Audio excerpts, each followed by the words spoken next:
With a broken heart, I am very sad to bring this news. I started this channel because I wanted to talk about all the things that I love concerning NeoSoul and the artists that have shaped a lot of my childhood into adulthood.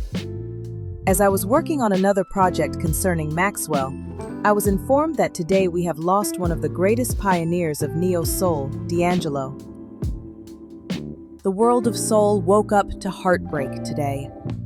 Grammy-winning legend D'Angelo, gone at 51. The man who gave us Brown Sugar, Voodoo, and Black Messiah. The voice that defined a generation, silenced by pancreatic cancer. It doesn't feel real. But behind the headlines lies a story about love, loss, and a legacy that changed music forever.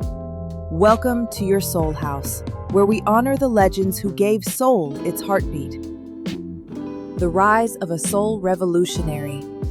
When Brown Sugar dropped in 1995, radio changed overnight. While R&B chased glossy hooks and club beats, D'Angelo brought warmth, grit, and gospel.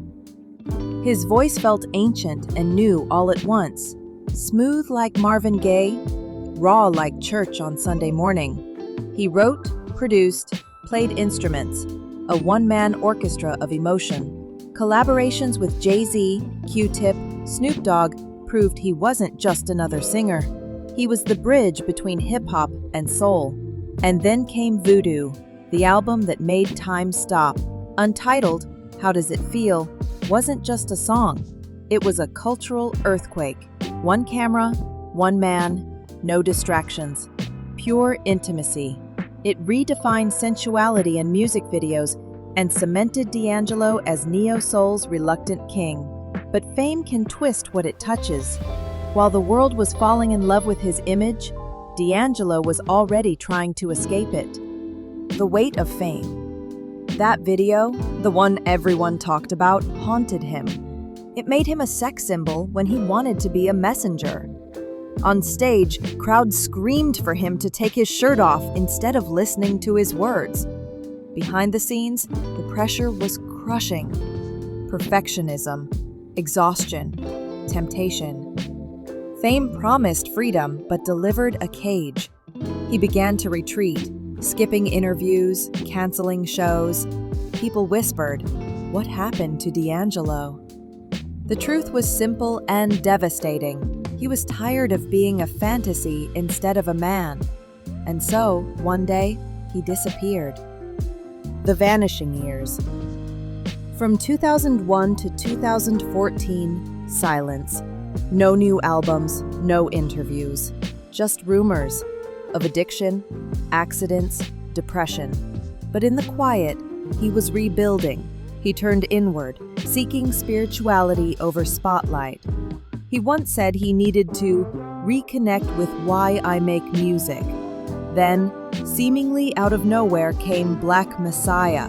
14 years of pain, reflection, and redemption poured into one masterpiece. It wasn't just a comeback, it was a resurrection. Songs like Really Love and Betray My Heart reminded fans that soul could still feel sacred. The album won 2 Grammys, including Best R&B Album. D'Angelo had conquered his demons, or so we hoped. But what happened next, no one saw coming. The final chapter.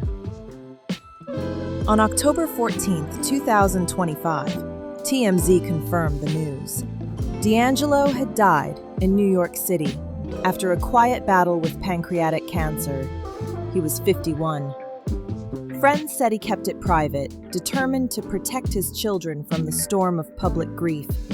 Just months earlier, producer Raphael Saadiq told Rolling Stone that D'Angelo was excited, working on 6 new tracks, talking about touring again, and then silence again. As if the universe had decided his final note had already been sung.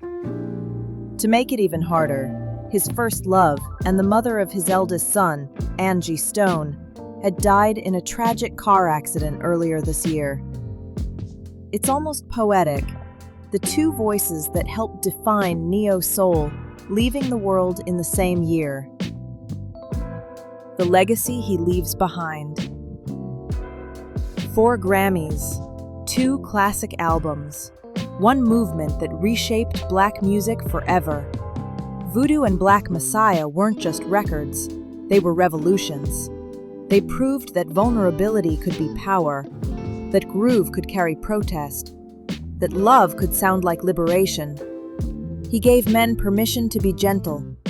He gave women music that spoke their language. He gave the culture something timeless. His DNA lives in every artist chasing truth over trends, from Daniel Caesar and Brent Faiyaz to Leon Bridges and Her. D'Angelo was always more preacher than performer. Quiet, thoughtful, spiritual. He wrestled with guilt, temptation, faith, all of it leaking into his songs. He once said he didn't sing for fame. He sang to heal what's broken. That's why Voodoo sounded like confession, and Black Messiah sounded like church. He never tried to be perfect.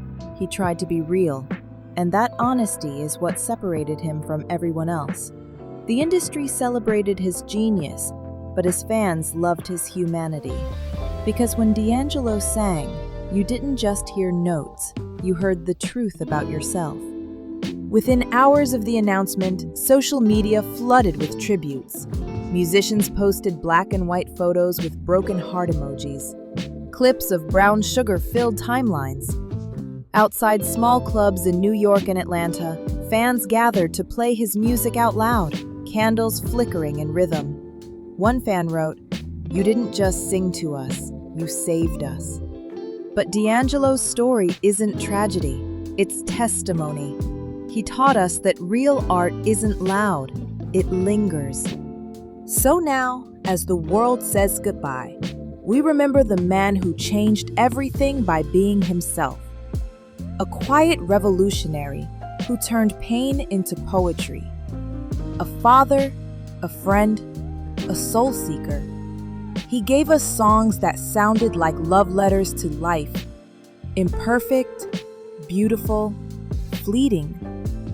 And though he's gone, his voice still hums through our playlists, through our memories, through the air between the notes. He once asked, "How does it feel?" Now we know.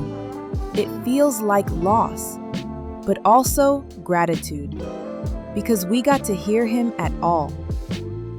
Rest easy, D'Angelo. Your melody lives on.